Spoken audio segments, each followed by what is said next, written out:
Fala pessoal, vamos assistir aqui o linha de passe de ontem à noite sobre o Botafogo, a vitória do Fogão sobre o Cuiabá por 2-1 e ver o que eles vão falar, que a mídia paulista vai falar do Botafogo aí, depois dessa vitória aí, que ele manteve o Fogão perto do líder Flamengo. Voltando aqui com linha de passe, vamos aos melhores momentos aí da vitória do Botafogo, 2-1 para cima do Cuiabá. Daqui a pouco a gente fala da polêmica, porque o Textor já... Ei, Textor, meu Deus do céu. Vamos lá. 2-1, vitória importante. Em algum momento ali o Botafogo era o co-líder do campeonato, né? Junto com o Flamengo venceu. Mas o Botafogo, se não é aquela campanha avassaladora do primeiro turno do ano passado, onde disparou, mas é um Botafogo que não desgruda ali do cangote do Flamengo ou do Palmeiras ali. Que o Palmeiras tem que se manter no bolo, só também. Isso. Liderança em si não quer dizer nada. Tem que chegar na reta final dos últimos 10 jogos não no bolo. E aí o primeiro gol sai de um vacilo do Cleison, mas o Botafogo se aproveita bem, roubada do Matheus Ponte. E o Cauê, grande aposta do Arthur Jorge para o jogo de hoje, garoto da base, 19 anos, marcando o primeiro gol e mostrando que o Arthur Jorge tem passado por uma metamorfose no Botafogo. Porque ele começa com aquela ideia ali ousada de 4 atacantes, aí tem desfalques, perde o Tiquinho, ele vai com 3. Chegou uma hora que ele não tinha atacante suficiente para colocar. Percebe a necessidade de fortalecer o meio campo. Não tinha 4 atacantes e mais gente para colocar no banco. E agora o Tiquinho de volta. Colocar menos. Então, e aí agora com o Tiquinho à disposição, Eduardo, o Tiquinho vai pro banco, Savarino, ele vai só com o Júnior Santos Jefinho, e Luiz todo mundo Henrique, ao mesmo tempo. novamente com 3 volantes, o Eduardo fazendo o papel de meia, mas é um técnico ainda em busca de um equilíbrio, de um Botafogo que seja mais estável. E eu vejo que o Botafogo, desde o jogo contra o Grêmio, que venceu, mas foi um jogo apertado, difícil, que o Grêmio teve muita posse de bola, vem oscilando.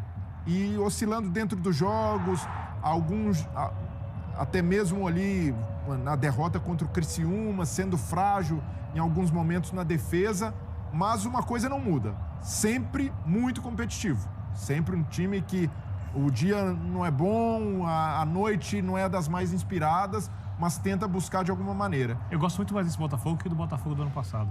Então, mas do jogo, do time, da qualidade. E o jogo é um jogo mais elaborado, um jogo mais complexo, que o Botafogo tem mais posse de bola.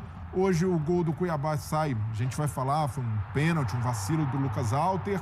Mas o Botafogo... Que vacilou aí também o Lucas Alter, né? Ele aí de novo. Hoje não foi um bom jogo dele, muito inseguro. Mas, por outro lado, o Botafogo com capacidade. Perdeu o Damian Soares, suspenso, entrou o Matheus Ponte e fez um grande jogo. Participou do primeiro gol, marcou o segundo e o gol da vitória do Botafogo.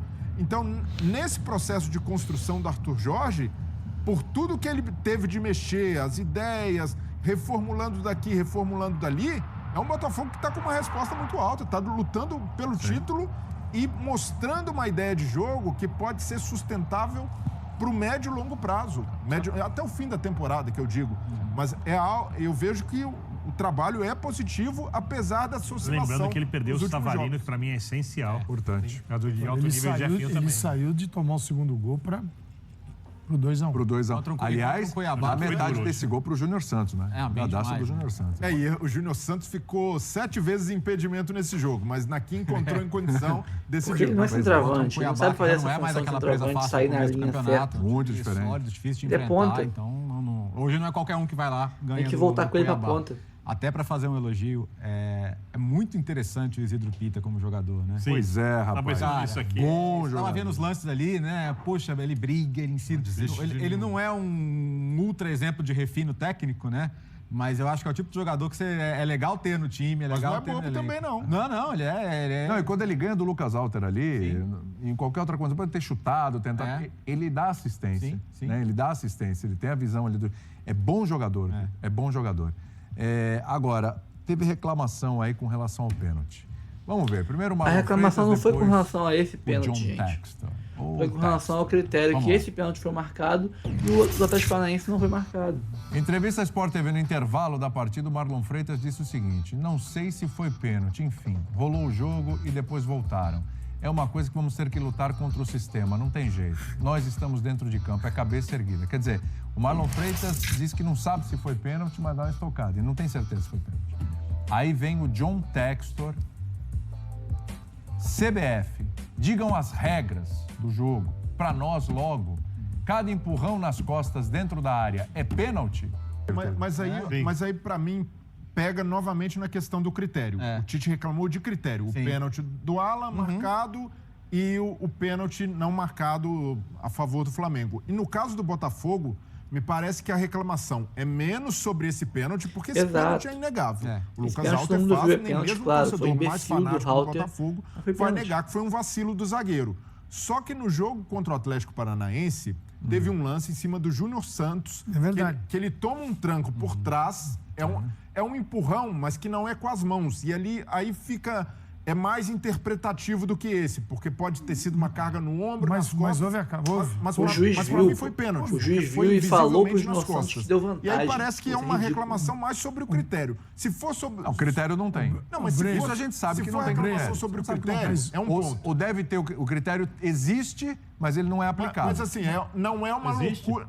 Mas não é uma loucura de estar aplicando o pênalti. Assim, o ponto é transformar uma arbitragem ruim, péssima. Em algo direcionado. Inclusive na Copa América, que não tem a...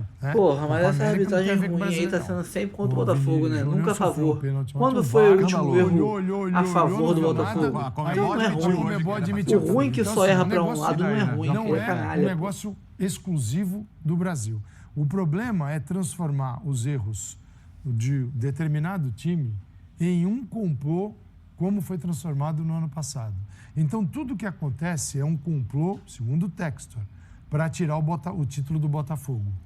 Mas nessa aí, Calçade, desculpa, o Marlon Freitas, que vai ali por esse caminho do sistema, e o Textor vai na linha de CBF. Qual é o critério? Qual empurrão é falta e qual não é?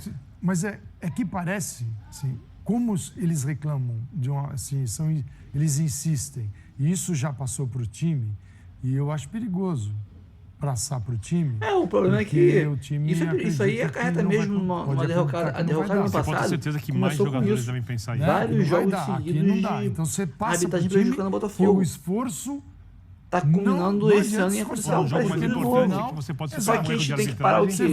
De reclamar, de ficar puto com a arbitragem, aceitar. Tem que parar de fuder o Botafogo, pô. Toda hora derruba o Botafogo. Assim, acontecem em todos os momentos. O Botafogo é prejudicado? Claro que é. Como é o Flamengo. Não tem comparação. Não é porque todos os times já tiveram erros contra ele que isso é equilíbrio. Envolve Corinthians, envolve São Paulo, envolve o Flamengo, envolve o Botafogo, envolve o Atlético Mineiro. Todos são Flamengo ter, por exemplo, um ou dois jogos prejudicado e o Botafogo ter 8, não é equilíbrio. Porque é por cima. É a entrada acima da chuteira, assim, e não tem nenhuma justificativa. Então isso não é amarelo. Ele viu e deu amarelo, isso é ridículo. Não é pra chegar assim. Isso aí é risco de lesão, sabe? Isso aí os comentaristas de arbitragem descrevem como jogo brusco grave, né? Isso. Então, o VAR tem que chamar isso aí. Tem que chamar. Tem que chamar, ponto. E eu entendo o Botafogo estar pilhado justamente porque sofreu 2 ou 3 entradas desse tipo e não sofreram a punição devida, que era cartão vermelho, como no último jogo contra o Vasco. E também pilhado por a diferença de critério, a comparação com o lance do Júnior Santos contra o Atlético Paranaense. Eu vejo que o problema é ficar só na reclamação de arbitragem e não enxergar as próprias falhas. E ponderando aqui que o Botafogo ninguém falou isso. Tem sido eventualmente prejudicado por critério. Porque hoje é um jogo para chegar ali no vestiário, de cabeça fria, ou amanhã no treinamento, e chamar o Halter de canto e dizer, amigo, você como zagueiro não pode jamais cometer um pênalti desses. Porque ali o ponta do Cuiabá nem cruza pra mim, ele é bom. Pita. Ele vai buscar o lance pra trás, um pênalti totalmente desnecessário. Então, não tem nem disputa na bola. Nem disputa da bola, nem por espaço. Esse tipo de autocrítica precisa existir. E não passar o pano, né? É o pênalti pelo pênalti. Assim sai o gol pelo lado direito, uma jogada construída pelo Marlon Freitas. Pessoal aí do Band Esporte. O Oscar Romero bem aberto, o lateral do Botafogo se coloca ali no espaço entre zagueiro e lateral do Cuiabá. Botafogo 2-1. Vitória merecida, acho que foi um jogo equilibrado. Qualquer um das duas equipes que vencesse ou até o empate seria um resultado justo. O Botafogo foi mais eficaz. O Pita perdeu algumas chances claríssimas. O John também fez um grande jogo, o goleiro do Botafogo. Teve muito mérito. Vitória da equipe alvinegra. Defesas importantes, inclusive do John, na parte final do jogo, não tão perigosas, mas onde o goleiro apareceu bem para, repito, né, defesas que não foram, né, em momentos muito complicados do jogo, mas que deram uma certa tranquilidade, como o Léo bem destacou, o John sendo um dos grandes nomes da equipe do Botafogo nessa grande vitória alvinegra. Vamos trazer, então, a tela com as estatísticas do jogo, até para a gente ilustrar muito do que o Léo destacava para você que nos acompanha, né? Desse equilíbrio que nós tivemos entre Cuiabá e Botafogo. Já começa pela posse de bola, 51% do Cuiabá, 49% do Botafogo. Chutes, na verdade, os chutes, né, foram 11-6 e aí chutes no gol, acho que 2-1, na verdade, né? 447 passes da equipe do Cuiabá, e um número quase igual, né? 445 da equipe do Botafogo. Foram 2 chutes do Botafogo no gol. Foram 1 chute do Botafogo no gol. 14-8. O Botafogo teve 2 gols. No mínimo seriam 2 chutes no gol. Sendo que o segundo gol, o gol do Matheus Ponte, foi um chute do Júnior Santos no gol, que gera um rebote e gera outro chute no gol. No mínimo seriam 3 chutes no gol. O mesmo recorte a gente não consegue fazer no Cuiabá nas bem últimas errado, rodadas. né? Embora quem fez essa conta aí nunca viu futebol. Duelo de igual para igual. Teriam que ser no mínimo 3 chutes a gol. Até pegar aqui alguns dos últimos primeiro gol, o chute do Júnior Santos gerou o rebote pro gol do Matheus Ponte. Por exemplo, a última vitória da equipe do Cuiabá foi aquela vitória por 1-0 diante do São Paulo. Ali teve a eficiência que eu destaco. E aí, nas últimas 4 rodadas, né, de 12 pontos disponíveis, a equipe só pontua 3. Mas nos duelos contra o Atlético, contra o Bragantino, contra o Corinthians e hoje contra o Botafogo, a eficiência que faltou. Tá sobrando muita eficiência. Não, o Cuiabá melhorou bastante. Do lado comparado às primeiras rodadas, acho que é um bom raciocínio que você traça. Concordo com essa análise. O Cuiabá elevou o seu nível de jogo a partir da chegada do Petit. Isso, para mim, é nítido. É um bom técnico. Outro time com condições de tentar buscar a permanência na Série A. Acredito que acho que não cai, o objetivo do Cuiabá. É um time que vai pegar a Sul-Americana. Não pode ser diferente disso. Precisa balançar a rede dos seus adversários. O Pita, por exemplo, que é o centroavante que trabalhou hoje, o homem mais à frente, teve chances claras para abrir o placar, para virar a partida a favor do Cuiabá. Não fez. Então, isso te cobra caro diante de um adversário que é mais forte e que está em um outro patamar em relação ao Cuiabá. A briga do Botafogo é pelo G4, pelo título do Campeonato Brasileiro. Diante de um adversário desse, jogando em casa, você não pode ter os vacilos que o Cuiabá teve, principalmente no seu sistema ofensivo. Só deixando claro aqui, 6 finalizações no gol do Cuiabá, 4 do lado do Botafogo. Finalizações no total, 11 do lado do Cuiabá, 6 do lado do Botafogo. O índice de gols esperados de 1,82 para o Cuiabá contra 1,04 do Botafogo. Teoricamente, levando em consideração o montante de chances e a qualidade das chances criadas, que é o que essa métrica de gols esperados ela mede, o Cuiabá produziu chances melhores em maior quantidade do que o Botafogo, quase para marcar 2 gols, 1,82, quando o Botafogo produziu pouco mais de 1. Ou seja, o Botafogo foi muito eficaz quando esteve próximo da meta do Cuiabá. Já o Cuiabá deixou um pouquinho a desejar, poderia ter feito um segundo gol ali e que em dado momento poderia inverter a forma como o jogo estava sendo disputado. E aí não tem muito, né, do que a gente destacar, por exemplo, do Cuiabá, quando o Léo destaca a eficácia, a eficiência, né?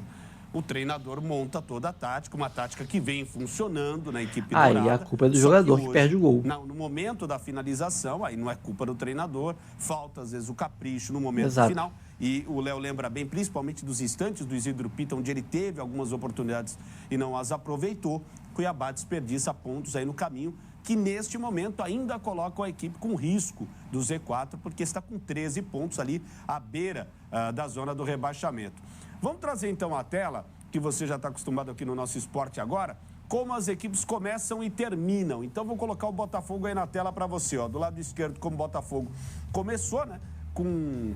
Não sei se dá para definir ali como um 4-4-2, Léo. Acho que sim, né? Com o Cauê e também o Luiz Henrique abertos pelas pontas. Então, John, Matheus Ponte, Lucas Alter, o Bastos e o Marçal. aí o Gregory, Marlon Freitas e abertos pelas pontas Luiz Henrique na direita e Cauê na esquerda, Eduardo e Júnior Santos mais centralizados. E aí a gente vê do lado direito, né, Léo? Aí as alterações já devidamente feitas, né? O Matheus Ponte, o Lucas Alter Bastos e aí a entrada do Cuiabano, né? O Cuiabano que entra aos 19 minutos do segundo tempo no lugar do Marçal. Aí nós temos a entrada do Danilo Barbosa no lugar do Cauê. Também, né? Foram 3 alterações feitas pelo Arthur Jorge. E aí a manutenção do lado esquerdo do Marlon Freitas. Oscar Romero, como você destacou, também entrando nesse segundo tempo, né? Na alteração essa já um pouco mais para frente, ali aos 26 minutos, ele entrando no lugar do Luiz Henrique. A manutenção do Eduardo só queria ir voltando um pouco, né? Atuando ali pelo lado esquerdo, mas tendo bastante mobilidade para atuar por aquele setor. O Eduardo também é um cara de boa chegada para até apoiar também o Tiquinho, que entrou no lugar do Gregory aos 19, na alteração tripla que a gente destacava anteriormente. E aí o Diego Hernandes já numa parte final, né, aos 41. Imagino que até por questões de cansaço, o Júnior Soares sendo até poupado, foi um jogador que realmente participou muito do jogo, saiu bastante extenuado.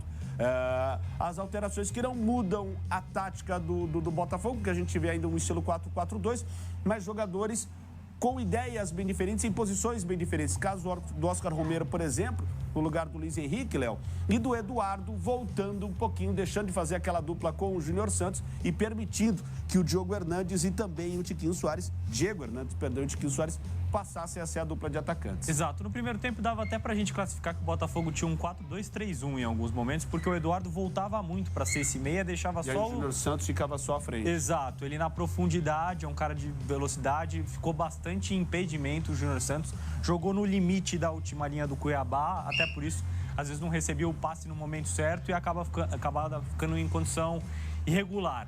No segundo tempo, nessa tacada de 3 trocas que você colocou aí do Arthur Jorge, a entrada do Danilo Barbosa, a saída do Gregory, mais por fôlego no meio campo, para você ter um pouquinho mais de um jogador mais descansado nessa função. Cuiabano para a entrada no lugar do Marçal. Aí você altera o panorama do time. O Cuiabano é um cara de muito mais corredor, de ataque à profundidade. Mais chegada, né? Mais chegada, até porque o Cuiabá se defendia com linha de 5. Então era preciso ter mais jogadores na última linha do Cuiabá. Algo que o Botafogo não conseguiu tanto no primeiro tempo. A outra alteração, a entrada do Tiquinho Soares, um camisa 9 de fato, para ajudar o Júnior Santos e você ter pelo menos 2 jogadores ali naquela faixa central ocupando 3 zagueiros do Cuiabá. Então, mais gente naquele miolo ali. Depois a entrada do Oscar Romero no lugar do Luiz Henrique. O Oscar Romero é mais um meia do que o Luiz Henrique. Vejo o Luiz Henrique mais como um cara de 1 contra 1. O Oscar Romero tem uma ótima leitura, que é fundamental para esse Botafogo, do momento em que o meia tem que jogar aberto e do momento que ele tem que vir fazer uma diagonal e circular por dentro. O Oscar Romero tem uma ótima leitura desse tipo de movimento. O Eduardo, justamente porque o Cuiabano se projetava no ataque, chegava e dava opção pelo lado esquerdo, o Eduardo voltando bastante já no momento dessas trocas para ajudar na saída de bola do Botafogo. O segundo gol, o Eduardo está bem baixo, quase do lado dos zagueiros, ajudando o Marlon Freitas nessa troca de passes inicial para conseguir um passe entre linhas, um passe no jogador mais aberto e assim sai o gol do Botafogo, o gol do Matheus Ponte. Você até destacava, Léo, na tua primeira análise, né, quando eu falava do jogo num todo, 2 grandes nomes apareceram como fatores importantes, né? Júnior Santos lá na frente, mais uma vez desequilibrando, e o John na meta, porque o Cuiabá cria muitas situações de gols.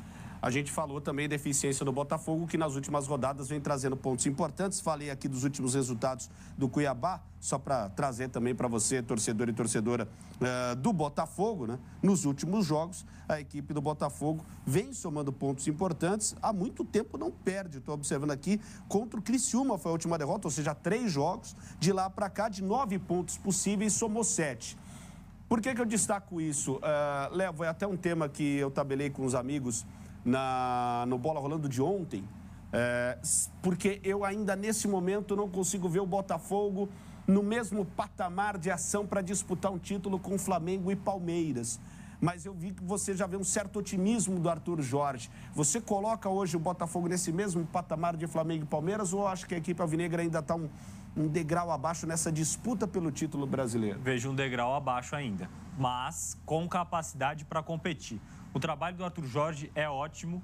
Já de maneira muito rápida, ele já colocou a cara dele no Botafogo. Esse 4-4-2 não é uma novidade para hoje, nem para a semana passada. Desde a chegada dele, o Botafogo já tem esse desenho.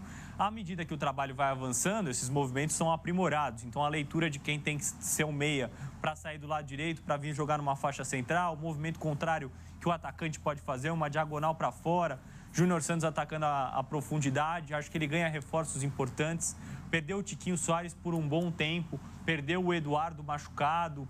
Num jogo recente no Newton Santos, não me lembro agora, posso dar até uma consultada. Foi o primeiro jogo em que ele escalou Tiquinho Soares junto do Eduardo, formando uma dupla de ataque, né? Eles formam uma dupla quando estão juntos. Então Contra ele levou Bull, um tempão a ter o elenco praticamente completo. Agora, com alguns reforços, o Alan foi contratado, jogador de meio campo, com um perfil muito próximo a esses volantes que o Botafogo tem hoje.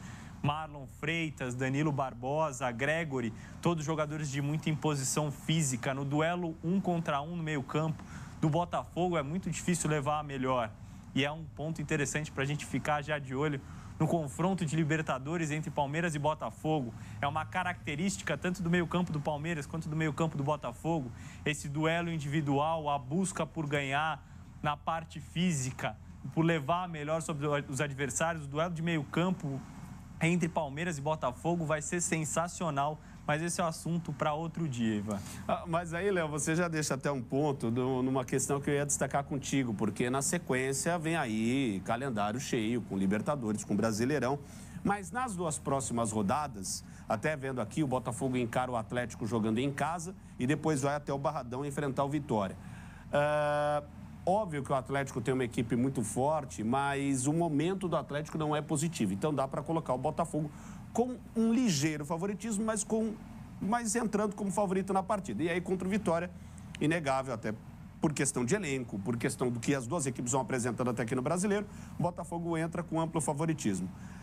Colocando esses 6 pontos possíveis que dá para o torcedor do Botafogo sonhar, esses 2 jogos podem colocar esse degrau que está faltando para o nível de competitividade com Flamengo e Palmeiras?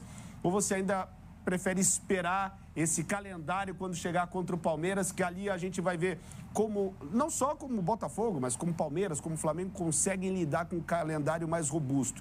Para você, esses 2 próximos jogos já colocam o Botafogo, dependendo dos resultados, no mesmo patamar ou não? Vamos aguardar a Libertadores para ir ver qual que é o patamar do Botafogo. Só confirmando aquela informação, contra o Bragantino foi a primeira vez que o Arthur Jorge conseguiu escalar de início Tiquinho Soares e Eduardo juntos. Eu prefiro esperar um pouco, Ivan, porque ainda considero que Flamengo e Palmeiras têm elencos mais robustos do que o do Botafogo. O elenco do Botafogo vai ser ainda mais forte a partir da abertura da janela. Mas o processo pelo qual passaram tanto o Flamengo quanto o Palmeiras, ele é um processo maior do que o do Botafogo. Eles já brigam pelos principais títulos há bastante tempo. O Botafogo entrou para esse cenário no ano passado. Fez um segundo turno muito abaixo do que poderia, enfim, mas acho que isso é uma outra história. O Botafogo brigou pelo título brasileiro do ano passado, tinha tudo para conquistar, acabou não se confirmando e para esse ano a intenção era voltar a duelar pelo título brasileiro. Dependendo de como o Botafogo for nas Copas, pode ser que o Arthur Jorge tenha que fazer algumas escolhas que fazem parte do calendário do futebol brasileiro. Até Palmeiras e Flamengo, se progredirem nas Copas, vão ter que escolher competição. O próprio Tite já deixou claro isso. Não é possível competir nas 3 frentes, Copa do Brasil, Libertadores e Brasileiro ao mesmo tempo. Isso pode abrir um campo para alguém e fechar para outro. O Botafogo pode não ir longe e cair na Copa Libertadores diante do Palmeiras e assim voltar o seu foco todo para o Campeonato Brasileiro, ou o contrário, eliminar o Palmeiras da Libertadores, seguir firme nessa competição internacional que muitas vezes para os brasileiros tem mais peso do que o próprio Campeonato Brasileiro e acabar largando um pouco a competição nacional. Então acho que é um pouco cedo para a gente dizer quem vai brigar pelo título, quem não vai. O que é importante a gente pontuar é que o Botafogo tem elenco para brigar de frente a frente com as principais potências do Campeonato Brasileiro. A questão é, vai levar a sério até o fim, vai colocar força máxima? Será a prioridade do Botafogo o Campeonato Brasileiro ou vai abdicar da competição nacional para focar nas Copas?